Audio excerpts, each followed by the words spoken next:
Naniningil ang grupo ng health workers sa DOH sa hindi pa umanong nabayarang health emergency allowance noong pandemya. May paliwanag naman ang ahensya rito. Ang detalye sa exclusive agenda report ni Pierre Pastor. We're being hailed as the new heroes during the pandemic, and yet now, ma'am, tingnan mo, parang nakinalimutan na lahat. Parang nalunod na nung kung ano-anong issue about corruption, yung mga plight ng mga healthcare workers. Tinatayang nasa mahigit 100,000 health workers pa na naglingkod noong pandemya ang hindi pa nakatatanggap ng Health Emergency Allowance o HEA. Kaya naman ito ang patuloy na ipinaglalaban ng United Private Hospital Unions of the Philippines o UPHOP. Ayon kasi sa RA 11712, ang enabling law ng HEA, mabibigyan ng emergency allowance ang lahat ng health workers na nagserbisyo noong kasagsagan ng COVID-19 crisis.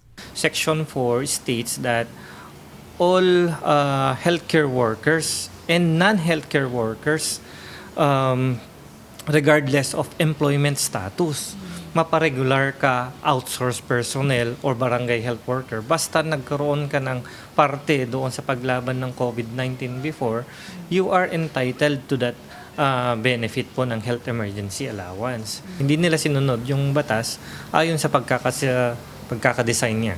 Hinahabol ng UPHOP ngayon ang HEA para sa outsourced health workers.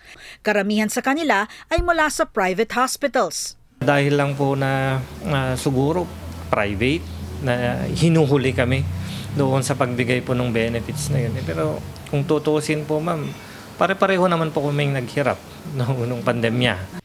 Kinikwestiyon ng UPHOP kung bakit 3 taon na matapos na lift ang pandemic ay wala pang resolusyon sa problema. Paliwanag ng DOH, umabot sa 110 billion pesos ang halagang naipamahagi sa mga HEA beneficiary.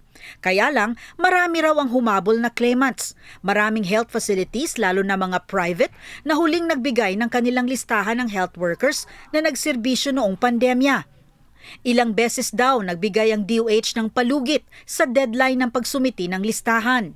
Our regional offices, through our Centers for Health Development, will do the validation and checking. So, may series of checking point just to ensure lang na wala po talagang pumapasok na ineligible. May mga nabibigyan din ng prorated allowance depende sa hours rendered.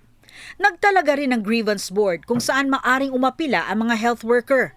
Dagdag ng DOH, kinikilala ang lahat ng nagsilbi at nagsakripisyo noong pandemya. Kaya pinatututukan daw ni Health Secretary Jose Pujalte Jr. ang pagkumpleto sa pamamahagi ng HEA. Sa health facilities na huling nag-submit ng listahan ng HEA beneficiaries, magre-request na raw ng panibagong budget sa DBM para sa kanila. Para sa agenda, Pierre Pastor, Billionary News Channel. Mag-follow sa aming mga social media accounts at mag-subscribe sa aming YouTube channel para sa pinakahuli at eksklusibong mga balita.